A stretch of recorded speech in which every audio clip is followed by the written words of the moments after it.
Hello, I'm Daniel Frankel, co-founder and CEO of Next TMT. Pleased to have back with us today Jason Platt Zolov, senior consultant for Hub Entertainment Research. Jason spent nearly 2 decades at HBO, crunching the numbers and figuring out the data for that Warner Brothers platform. He's with us today to talk about Hub's latest report, How to Monetize Video. Jason, how are you? I'm doing great. Great to be here. Thanks for having me. So you're based in New York, nice and toasty warm, I guess, today. We could Very talk humid. about, Yeah. usually I use this moment to talk about the World Cup, or we're good at wasting time here at Next TMT, but I'll get right into it. You're a busy Sure. man. So 1,600 people surveyed for this report, American video consumers. Seems like inflation's a thing. Affordability is a word. Maybe talk about the backdrop of this report. How many iterations of it have you been doing? I think it's called, there's a word for it in your business. Oh, Every time you, as like a tracking report, a longitudinal study? you've done this report every year, haven't you? I mean, this is, Yeah. Much like many of the of Hub's reports that we do, these are tracking studies that we do on a seasonal basis and an annual basis. This one goes back many years, and it gives us a lot of great stuff to compare to see how, in particular, people's perspectives on spending and how they're using services changed over time. right. And that's what I really like about, as a journalist, Hub Reports. It goes back to the last decade, and there's beginning to be a lot of context there. And you can really Yeah. see how things are changing over time, and consumer attitudes towards streaming in regard to their pocketbooks is something that we've talked about for several years, but it seems like it's becoming a little bit more acute these days. Yeah. So maybe we could talk about the sort of the economic backdrops that the market is facing in terms of how consumers feel about spending right now. Yeah, no, I mean, we do track basic economic measures around how much do people are they concerned about budgets, how much are they what do they feel about the economic environment, and people's concerns about inflation in particular have risen dramatically since last year when we did the study in 2025. So when they're you know, people are always cost conscious when they're trying to figure out what type of entertainment services and leisure time they want to fit into their lives, but they're even more cost conscious than ever. This particular study, which is called How to Monetize Video, is I like to consider this one our money report. This really is the pocketbook report. How people are allocating spend, how they're balancing out, how they're using free services versus paid services. And this is very much within the backdrop of two big things: the proliferation of the free ad supported services, as well as Right. the fact that every single paid service has been raising their prices pretty systematically over the past 2 or 3 years. So, that $8 or $9 streaming service that you used to be able to get is now 14 or $15. It's hard to tell because I think at the highest levels, we shut down economic resources that would tell us whether we're in recession or not, how many jobs are being added, et cetera. Yeah. But number one, I see here, I think it's slides, we get to the media report, slide 7. Yeah. Economic concerns are on the rise. I Yeah. mean, relative to inflation got pretty high 22, 23 after the pandemic. Yeah. Concerns higher than then, or how does it compare to recent history, I guess? Well, we have two metrics that we ask of course, like how do you feel about the state of the economy? And we ask people how concerned are you on I guess it's a 3 or 4 point scale or something like that. And overall concern about the state of the economy is up. But the big one is significantly is how do you feel? How concerned are you about the rate of a rising inflation? And that's the big one that's where people are seeing that on a day-to-day basis, more like when they're thinking about the grocery store, they're thinking about the gas station, and even their monthly expenses that they're getting from streaming services. So that's certainly the clear backdrop there. You mentioned that the value of free services is on the rise. We've heard about the proliferation of fast for several years. Is this something that's continuing, or when do we when does that peak? I actually think there's still room to grow. I mean, when Yeah. you stop and you look at where, starting with the Nielsen gauge and how they're tracking share of streaming services, Roku and Pluto and Tubi, they continue to be pretty strong players there, and though kind of the 1 to 2 to 3% range. In some, they're actually bringing in a lot more viewing than a lot of the paid premium services like HBO Max and Disney Plus.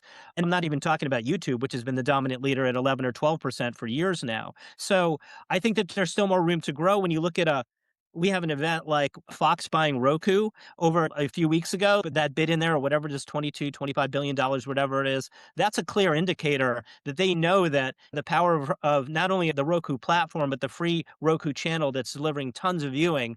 There's still a lot more growth to be had there. And people are, in particular, I find it really interesting that like you'd think that younger people who are super price sensitive or maybe have less money to spend are really leaning into these services. Yeah, they are leaning into them, but one of the biggest groups that's really embracing a lot of these free services is actually people over the age of 55, people who are finally moving away from cable and they're finding great value from some of these free services. So I think there's lots of room to grow there. Yeah, we'll talk about consumers looking for free alternatives in a second. I just want to go back to this inflation Sure. concern issue you just talked about. I'm looking at your year-to-year comparison. 54% of the panel identified themselves as concerned about inflation last year, Hmm. 60% this year. Yeah. That's like that's a crazy high number for Yeah. 1 year. Yeah, no, to see that much of a jump, you know, basically it's more than a 10% jump. I mean, this is what's top of mind with consumers right now. They're looking to save money in any possible way. And I think that there's this general perception that, you know, I used to be able to trade off, you know, because of the general decline of cable services, right? That was like back of the envelope. That was like, I used to be able to get cable for 75, $100. I'm downsizing now where I'm going to get Netflix for $20. I'm going to be able to supplement with a few other services. But now this, especially with also the migration of sports services online, people are be able to see that there's more and more great stuff I can get with streaming services, but I got to pull together. I can't just get by with two or three of them. I need four or five of these services to get everything I want. And suddenly this kind of fragmented world of four or five of these $15 services, like you're right up there to what you were paying for cable 4 or 5 years ago. Right. That's not getting better. That's, Yeah, like so let's talk about the value equation here. What sure. makes consumers feel like they're getting their money's worth? And it says here that low price is the number one indicator. It was, I guess it ranked I'm trying to look at this number that's next to it, 21 this year. It's a lot high. It ranks with a bullet this year. What is that number? Just 21 next to it. This is, you know, Daniel, this is one of the most unique things about what we do with this study is we have a list of factors, actually about 15 or 16 of factors that attributes that go across price, content, and even features and try to, and we ask people in this, we use a method here where it's a trade-off analysis called max stiff, where we put a couple of these up in front of people and we say, which one of these is worth more to you than the other? And across these 16 attributes, the sum of the value of each of these sums up to 100. So it's a zero sum game. You can't get more than 100. And so we can Yeah. track the shift of these 16 attributes year over year Oh, I see. as they amount. So to me, it's fascinating. I think the number you're referring to is that last year the value of price was 12 out of 100. And this year it's 21 out of 100. It almost Right. doubled in value. And what's happening is that it's pushing up the value of the importance of price when people are judging a service, and it's pushing down the value of everything else. So things like being able to get great movies or exclusive originals or being able to get live sports, you know, but there's a whole bunch of different content related attributes and even other features as well, like being able to get good recommendations or having a good user interface. All those things have been further depressed as people are saying, you know what, those other things are interesting, but what really matters and what only matters to me is I need to get the lowest price possible. That is, again, crazy. It's a Yeah. massive increase in concern for price Yeah. sensitivity. Yeah. Live sports, speaking of doubled, it was 7 last year, it's 13 now. Yeah. It's Um, another great example. Yeah. is that because the NBA made more deals and so did the NFL? What do I think it's primarily driven by the fact that there's just more noise out there alongside the proliferation of more sports rights that have made their way online. So this past fall, we had Fox One coming out with their expanded service, ESPN coming out with their expanded service. You're getting Netflix that's investing in those football game events that are happening around Christmas. You had the Olympics on Peacock. So there's a lot of noise that sports has finally made itself available online. The World Cup now is blowing up. You had the NBA with the Knicks and all that stuff. People are feeling more and more confident that, wow, I really can watch my favorite teams and my favorite sports online. There's lots of things available. So expectations for that have finally shifted. And you're really seeing the shift this past year where people are saying, you know what? I know I can get great sports online. I want to be able to get it with this streaming service. So I see the overall importance of that has doubled because people are like, yeah, something that really matters to me. And I know I can get that online. So ad sensitivity, you guys have done a lot of great work on that recently. it's flat here, 8 last year, 8 this Yeah. year. Content, the notion that content is king, we hear it's being challenged. It's sort of evident here. I mean, it seems like uh, availability of all seasons is less important now than it was the year before, and having all episodes available to binge is less important. Yeah, I So, mean, I want to just clarify here. What you're seeing here are the top 5 reasons that came up among those that are driving value overall in terms of what people consider most important. All 5 of these reasons: low price, live sports, no ads, full availability of seasons, as well as all episodes. Those are all things that are of above average importance. So they still all matter a ton. You're seeing some slight shifts here, though, in that price and sports both went up. And this idea of a no ad environment, a premium no ad environment, still matters a lot, but it hasn't necessarily gone up that much year over year. And we find in this study, there's a really interesting finding around people are certainly pursuing cheaper ad-free environments, but in terms of loyalty, like how much they will stick around in terms of continuing to subscribe, when people are making that choice to pay extra for a premium no ad environment, they're actually more likely to keep that service. So it's something that still matters, but relatively speaking, it's a little bit less among these top 5 reasons. And then this idea of availability and being able to get everything you want whenever you want when it comes to binge viewing and not being held back. Those are still right. above average things that, Netflix paved the way for that. And the expectations around being able to binge and watch whenever you want is still of above average concern, but it's something that softened a little bit this year because people are like, well, yeah, but what matters to me even more is price. So because this exercise is kind of a zero sum exercise, price has pushed it down a little bit. Right, there's been a lot of talk, obviously, this week, culminating in the latest Wall Street Journal story. They're gonna look at live TV in different ways to disrupt their model and increase engagement. Yeah. I crunched some of those numbers. Engagement is, in fact, down. If you take it over a longer window that's been talked about, if you take it back to 2023 as opposed to 2024, Yeah. it's even more dramatic. Yeah. It does seem like some of the foundational pillars that made Netflix what it is are changing a little bit. It's economic, we're talking about right now, but it's also the way people consume video is a little different, and maybe they're a little more aware of what else is out there now. I'm looking at this another chart in your study Yeah. that looks at perceived value of platforms, Yeah. and it's not surprising free is a good value. Yeah.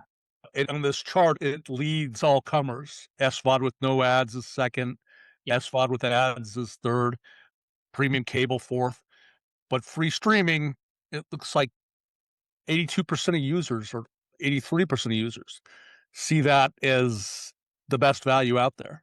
Yeah, I mean, there's no question that leading with free, people embrace that, right? And Right. the number of free options that are out there have just gotten better and better over the years. So I think that is when people are thinking about value overall, you're just not going to be able to beat free. But I think where in terms of overall retention and loyalty, you're seeing that some of the premium services actually do a little bit better. And but this is also given what you just said about the TF the French deal with the live streaming and what Netflix is trying to do to increase its overall engagement. I mean, they also mentioned the fact that they're going to be moving short form video now to their front page. I mean, Right. they're looking for as many ways as possible. Well, their definition of engagement is just how do we get people to spend more time here on our service? And they're going to do it whatever way they can, whether it be games, whether it be a live, VMVPD or an MVPD streaming service, or whether it's going to be short form clips. But that may get more time, but here we're really capturing value. And the fact is that on the surface level, a free Yeah. service is bringing a tremendous amount of value. Right. I mean, I'm looking at this again, and virtual pay TV next to last, Yep. traditional linear pay TV at the bottom. Yep. Has it been this way recently, or has this been juggled lately? This, they've been at the bottom, I think, year over year. That has not shifted. Those, the perception of cable being overpriced and delivering less and less value has always placed them down on the bottom. And that's really been helping to motivate it, where you see those declining numbers among traditional cable subs. And Right. VMVPDs have never had, they've had so much trouble trying to get traction, whether it be the Sling service or some of these other services. These are things that they've always been priced at the cheapest level in the kind of the $50 range. And people, I think, have always, there's been a kind of bit of an education problem there and people really understanding the value that they deliver. I'm thinking of what Charter's doing. It's well known they're bundling Yeah. ad-supported versions of the major SVODs. Yeah. They have nearly a dozen in their base Spectrum TV pay TV package. Yeah. And, I mean, they list you pay for everything, but you don't pay directly for these. It's not, at least in the sticker price, it's not factored in. Yeah. It seems like with that being, I think Charter's now the biggest pay TV distributor of them all. It seems like that would move the needle a little bit. Is that, is it too early to say that's a factor? What do you make of that? No, no, I think what Spectrum is doing alongside Comcast is also a huge distributor as well. They're all trying to figure out better ways to be pulling in these streaming services and bundling them with their broadband packages. And that's working. I mean, for Spectrum, they claimed that their fourth quarter numbers from last year were up because of their bundling strategy, or what they're doing, the way they're baking in a lot of those streaming services. So I think that there's tons of upside there. In all of our bundling research, we not only, when we ask people directly, how much value do you feel like you're getting from your MVPD provider because they're offering you these streaming services, they're all saying, yeah, I'm getting more value from it. But then also, when you try to derive that value number, when you ask people overall, how much do you like your streaming services? And when you compare people who are getting it bundled or aggregated in versus those who are not, the people who are getting it bundled in, they're saying, I like my overall package better. So there's no question that aggregation strategy that is Mhm. that's typified actually by probably Amazon with what they're doing with Prime Video. Right. But that's a strategy that I feel like both Charter and Comcast, they're all kind of they're leaning into that. And Mm. I think that there's lots of upside there. It was talked about, I think last week, Peacock is bundling AMC Yep. Plus and is the first one of the premium SVODs to get into the channels business. Well, Yep. Amazon, as you said, pioneered it. Roku does it well now. Apple does it. Google certainly does it. Yep. And I'm looking at, you have this one graphic that talks about how it reduces churns. Folks are more likely to stick with the service if it's included in a package like Amazon. They're already paying for free shipping and they get their video with it. And Yeah. it's not one more bill, it's just additional to that cost. Yeah. And you ask, are you, your panel, are you subscribing to any of these services through an aggregator? Hmm. And 75% say yes. And then below it says, do not subscribe through any aggregator, 59%. No, Maybe, that's sorry. I want to make sure you're reading that the right way. Are you more likely to keep a service if it's part of a bundle? So uh, among the people who are using an aggregator, 75% say yes, I will keep my service. Among people who don't use aggregators, it drops to 59%. got it. Why do you think that is? What makes it stickier? It just people don't see the bill, or No, what's really fascinating about this, I really feel like, is people think it's because of price. But if you flip to the next slide, Daniel, you'll see here that the reason it said, why are people signing up for these services and aggregators? The main reason is it's simplicity and convenience. The fact that you can right, get everything onto one bill, and the fact that it's easier to control, like add and drop services, that's even more important to people who are using aggregators than being able to get a better price. And you can get a better price when you're getting these aggregated services at Prime, or whether you're going to get AMC now through Peacock or you're going to get it somewhere else. Yeah, you're fundamental. The lead in there is always going to be like, oh, I'm going to get a good bundle, a good price. But the main reason why people are doing it, this is among people who are aggregating. They love that convenience and simplicity. That's a key driver. And I think a lot of people miss that. The fact that the convenience and simplicity. And this was a value proposition back even in the old cable days when we would do right, research at HBO and try to figure out what's the value of getting all these premium channels, Showtime, Stars, HBO. You getting those with Charter, getting those with Comcast. People want one bill. They don't like this idea of having to manage multiple services. right. I see that. The next slide is, why did you sign up through an aggregator? Yeah. And what bill is the number one issue? Easier to add and drop surprises me. It's right up there too. Why is it easier to cancel through Amazon or Roku versus just Peacock or Paramount Plus, whatever it is? I think It's up. it goes hand in hand with the one bill. It's the idea of just having one place where you can easily click these Mhm. things on and off. I think that there's a lot of the potentially the also, the brand halo of something like an Amazon. It makes things really easy for a lot of people. So there's that idea that it's going to be pretty easy for me to turn it on and turn it off. I think it's just a general sense of control when you have one place that's charging your credit card every single month as opposed to multiple places. It's conveying a sense of simplicity. And I see here better price also ranks highly. Hmm. When I think of aggregators, I think I'm getting the same price as what I'd pay if I signed up directly. Well, like a traditionally bundled service like through Disney Bundle, I feel like I'm getting a price break. Do I have that wrong, or are there actually deals out there to be had Yeah, there through? are deals to be had. I know Verizon offers a deal if you're bundling Right. in HBO Max or you're bundling in a Netflix. So there are places, and there are also, depending on, it varies by distributor, but there's a lot of pricing power that Amazon has in terms of how they're offering some of their Prime deals and trying to lure people in for discounts and even shorter term offers. They have a lot of flexibility with that. So it does convey a perception of, oh, yeah, I can get this. And the way that they market it too is really like AMC is doing a great job with Amazon, the way that they have they have Shutter, they have all their multiple services, and they Right. package them, and the way they present them on that Amazon homepage, there's a perception of, wow, I'm not just getting AMC, I'm getting this whole package for $8.99. That may not be clear to people who are just thinking about AMC individually. You gotta communicate the value for sure. Exactly. Oh, here's kind of a mind blower.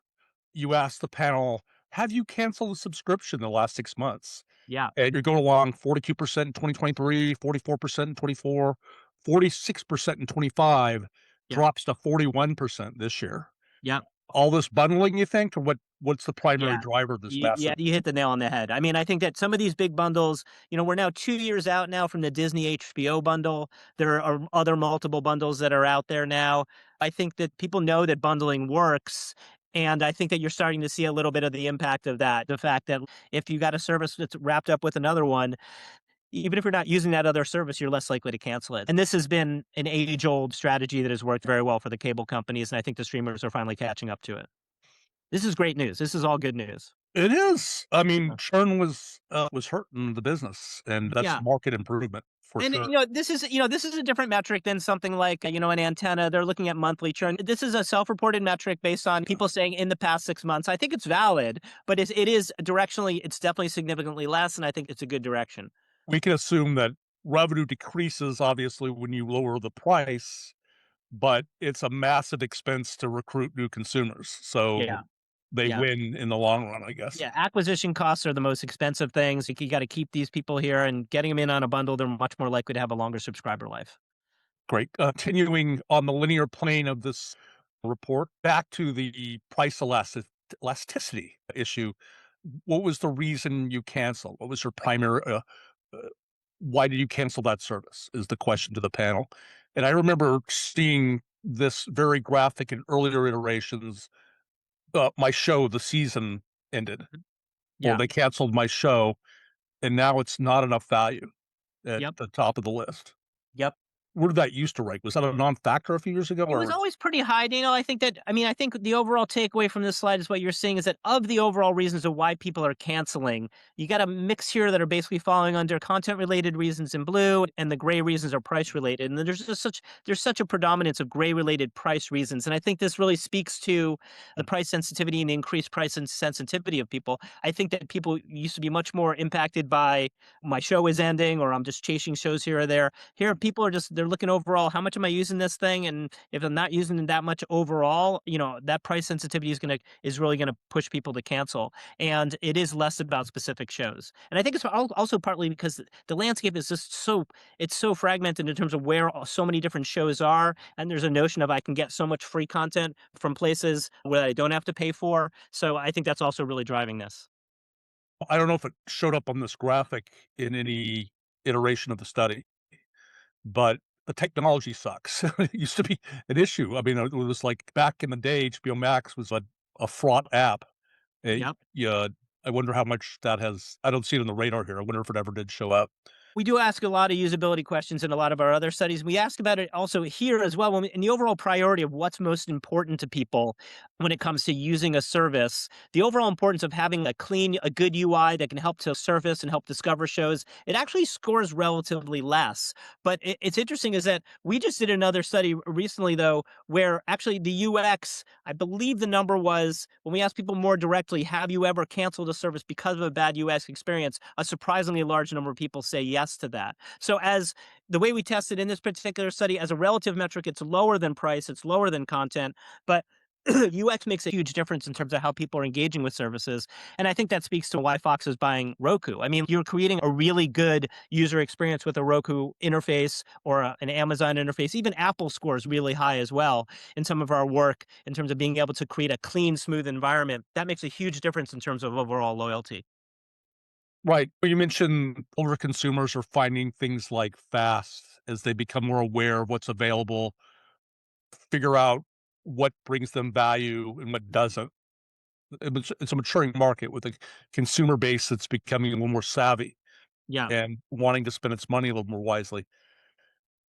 In terms of the younger demos, and this is factoring into the Netflix discussion, are younger consumers choosing things like TikTok and YouTube video used to be because they because they're free? I mean, is the economic decision driving that, or what's behind that? Well, I mean, I think it's a combination of things. I mean, certainly those services are all much more popular with younger people. And it's not just, I mean, free is obviously the entry point, but the main thing is social connection. I mean, they're able Right. to create a social community there and those services that are it's And harder to do within the traditional streaming services. So that's the main thing, combined with the fact that it's short form snackable content. That's just like that easy kind of swiping through and that attention span that is very common among younger people. So I think that's really driving the content. And you're seeing that, Tubi is now in the game of they're developing creator content. Netflix just mentioned the fact that they just license all that stuff that's going to be on their front page as well. It's certainly driving younger people. Younger people's expectations around being able to get more snackable content is much higher than older people. And then, of course, when you think about even just from the traditional Nielsen numbers, like on the TV set, YouTube is still the most consumed service. And right. a lot of that is shorter form video content. You're also getting a lot of music content as well and some longer form stuff. But this is on the TV set and it very much driven by younger people. They're perfectly happy to be watching short form content right on the TV. This is obviously a bigger discussion, but I am not part of that younger cohort. I am Nor am I. surprised at how definable my tastes are. Sports and war movies. Yeah. I'll go on Instagram and I'll get locked in. Yeah. I'll intend to sit down, I'll have my computer, and there's the big screen, and I intend to watch something on Netflix or something I'm paying for, Yeah. and I get sucked into what Reel shows me or whatever, and Yeah. on a consumer level, if that's happening to me, it must be you realize it's happening to other people, but kind of away from our big monetization discussion. If you want to obtain this report, I encourage you to log on to Hub's website. We'll have it here on the platform for you. It'll be linked. I want to thank you, Jason, for joining us and walking us through this enlightening stuff. And we'll be doing this Great. again soon. Great. So thanks for joining us, and we'll see you next time here at Next TMT. I'm Daniel Thanks for Frankel. having thanks for having me. It's been fun. Take care.